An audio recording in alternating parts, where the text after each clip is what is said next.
Welcome to AI Info TV. Today we're diving into a captivating story that's filled with twists and powerful moments. Stick with me as we explore the key events. Let's get started. It's June the 12th, 1944, and Officer Andrew Mynarski is in the mid-upper turret of his Lancaster KB-726. There are over 600 bombers heading to strike several targets in northern France, and ahead he sees searchlights picking out other Allied aircraft. The beams snap towards the bombers in the distance, illuminating them so that night fighters can swoop in and do their deadly work. Poor devils. The fighters are merciless, and Lancasters fall in flames. In the cockpit of KB-726, 22-year-old pilot Arthur Debrain tells his men to get ready. Looks like fighters, boys. Luckily, there's no flak. But his words are still echoing in the ears of the crew when the tail gunner, 22-year-old Pat Brophy, spots a flash in the night. Light flag below, Skipper. Blooms of fire burst below them, detonating just short of their plane. Moments later, a spotlight lands on them, followed by two more. The powerful light sears their eyes and renders almost everyone completely blind. What an opening! Right away we can see the story setting the stage for something big. There's definitely more to unpack as we move forward. Hang on, we're coned. Debrain throws the Lancaster into an aggressive corkscrew. Inside the top turret, Mynarski holds tight as the giant bomber dives and turns. The bomber lurches as they reach the bottom of the corkscrew, and Debrain pulls the Lancaster into an upwards turn through the clouds. Debrain has pulled it off. They've managed to escape the deadly gaze of searchlights. Or so they think. The Germans also switch off searchlights when a night fighter has found its prey. And to the rear, a Ju-88 drifts towards the Canadian bomber. Ich habe den Bomber im Visier. Brophy, in the rear of the Lancaster, is just getting his night vision back when his heart sinks as he sees the unmistakable form of a twin-engine German plane. Bogey astern, 6 o'clock. Hold on, boys. Debrain is immediately on it and pulls right into another corkscrew. In the back, Brophy tries to get his guns on the German shadow, but the Night Stalker drifts out of view. I lost it. Keep him peeled, men. The men scour the skies. Their lives depend upon it. But then, out of the corner of his eye, Brophy spots something moving to his lower right, a Ju-88 night fighter. He's coming underneath us. Brophy swings his turret to the right, aiming as far down as he can, and opens fire. That was an intense moment. The way things are unfolding is setting up a lot of anticipation. I'm curious to see where this is going. Tracers snake out towards the German plane. But the Ju-88 has been specially equipped with two cannons aiming forward and up. With these cannons, it doesn't need to fly behind to attack. Instead, it can fire from the soft underbelly, outside of the range of the Lancaster's arcs of fire. Brophy's bullets zip over the German canopy, and the night fighter opens fire, completely unopposed, and with a perfect target. In the top turret, Andrew Mynarski sees 20mm shells rip through the left wing. The left engines are wrecked. Then a fireball erupts in the dead of night as the fuel leaking from the punctured fuel tank ignites, starting a massive fire. Things are starting to get interesting now. You can already see how certain events are building up to something major. Let's keep watching. Underneath, the Ju-88 is merciless, pushing out volley after volley. The explosive shells strike the fuselage, sending shrapnel flying through the heart of the plane, cutting electrical wires and bursting hydraulic lines, causing oil to spray across the inside of the aircraft. Then, the mist of oil finds a spark. The inferno inside the Lancaster is devastating. The pilot's gauges go dark, and the aircraft starts pulling heavily to the left as the right engines push the aircraft to the side. We're hit. We're losing port engines. Debrain fights with the steering yoke as the giant bomber threatens to tumble out of control from underneath him. He curses the loss of the altimeter. His mission is low altitude. If they're falling, they don't have much time. Bail out! Fast! The brain orders the crew to bail and punches in the bailout signal for the men in the turrets. But at the rear, Brophy's asking for updates. Skipper! His intercom is silent, while the rest of the men are getting ready to bail. Andy! Brophy patiently keeps asking for updates. Skipper! Skipper! Can you hear me? Anyone? Skipper! When even his Skipper, close friend, can you hear me? Andrew Mynarski, Anyone? doesn't answer, Andy, he understands can that you no hear one me? can hear him. Can you hear me? Brophy starts to Anyone? feel the warm air coming through the bomber, and he knows something's going terribly wrong. Looking over his shoulder, he sees the growing flames inside the fuselage, flames that are threatening to engulf his parachute hanging on the wall. He quickly steps on his turret's rotation pedal, but nothing happens. Right. Don't panic. Don't panic. In order to exit the turret, the two doors need to be lined up with the rear of the fuselage. But the flames are getting closer, and he's sitting inside the turret without a parachute.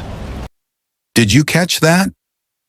Moments like these are what really drive the story forward. I have a feeling it's only going to get more intense.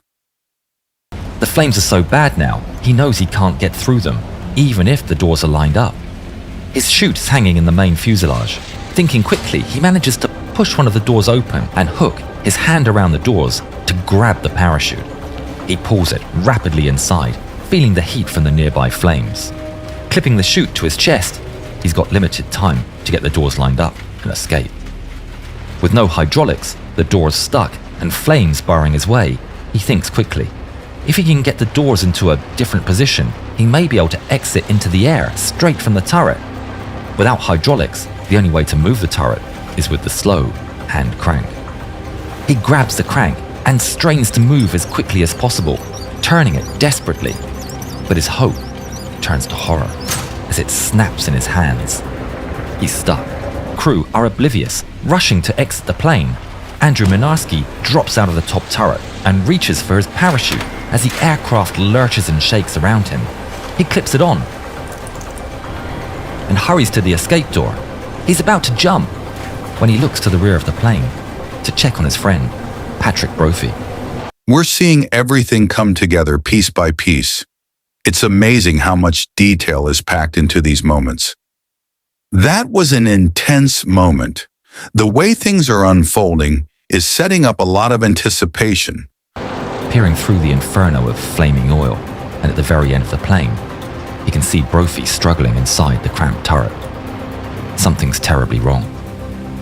Without a second thought, he grabs an axe and pushes right into the fire. He crawls through the aircraft's awkward tail structure, the heat seeping through his flight suit as his clothes start to smolder and then a set alight. Searing pain spreads through his legs, but he pushes on. Brophy's pulling on the doors when he sees the incredible sight of his best friend pushing through the flames. His eyes go wide. Andy, don't try. Brophy waves Mynarski away, but Mynarski won't listen. Grunting now with pain, he shoves the axe into the gap and pulls on the turret, using all his strength to pry it open, but it won't budge. Crying out in anguish, Mynarski drops the axe and grabs the door with his bare hands. He pulls it hard. The turret creaks and it starts turning, ever so slowly. But it's nowhere near enough. The gap is far too small. Brophy looks through the gap and sees Mynarski's legs completely engulfed in flames. He's burning alive. Andy! In terrible pain now, Mynarski locks eyes with his best friend. He sees the four-leaf clover hanging on his helmet. Mynarski had found it and gifted it to him that very morning. Mynarski screams and pushes on the turret, using all his strength, willing it to spin. But it barely moves. His arms are shaking. He can't bear to leave his friend despite the overwhelming pain. Go back, Andy! Get out! Mynarski's head hangs low in despair, eyes wet with tears. He knows it's useless and nods to his friend. The two men lock eyes with each other as Mynarski backs into the fire. It's amazing how much detail is packed into these moments. That last part really stood out. The stakes are definitely rising, and it's clear that everything is leading up to something big.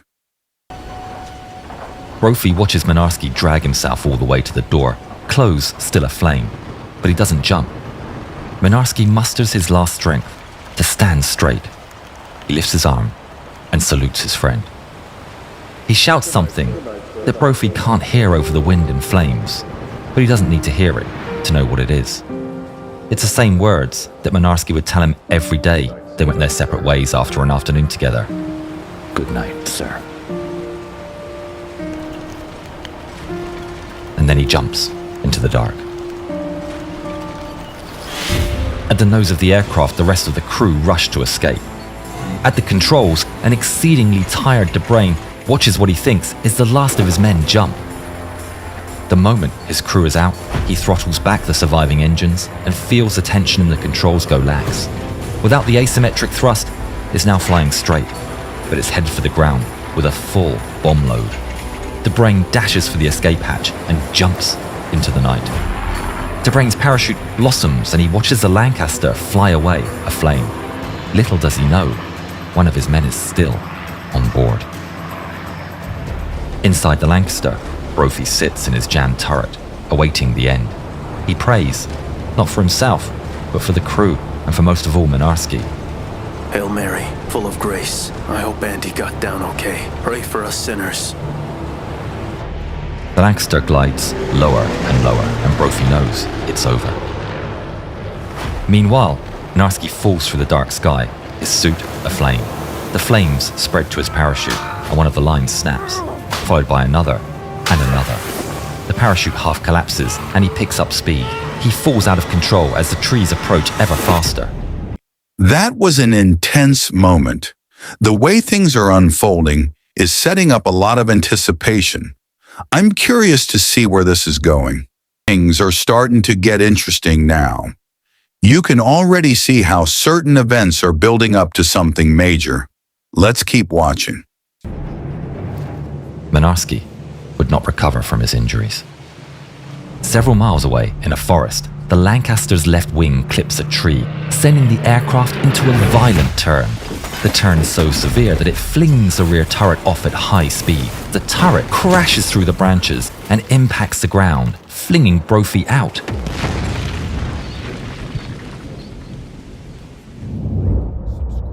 The rear turret comes to a halt. The sound of burning and groaning metal subsides as Brophy opens his eyes. He drifts in and out of consciousness. Eventually he awakes. The air is terrifyingly still. Trees still glow a hellish red, and shadows dance in the flickering light. Is he dead? He notices a lack of pain, but is scared to move. He tentatively moves his arms and legs, half expecting to find out they aren't there. But he stands up. Behind him is the wreck of his Lancaster, now a pile of twisted metal, raging with flames illuminating the French forest. Incredibly, he survived. But that means he's in enemy territory. As quick as he can, he throws everything he doesn't need into the fire to cover his tracks. Brophy was found by French resistance, who helped him escape capture until the arrival of Allied forces 2.5 months later. Brophy only learned of Mynarski's passing months after the crash. The guilt of him surviving and Mynarski's death haunted him, and he made it his mission to tell the world of his best friend's final acts. As a result, Andrew Mynarski was posthumously awarded the Victoria Cross for his actions. What an amazing journey that was. We witnessed some incredible moments and saw how it all came together. Thanks for joining me, and don't forget to like, subscribe, and stay tuned for more on AI Info TV. Until next time.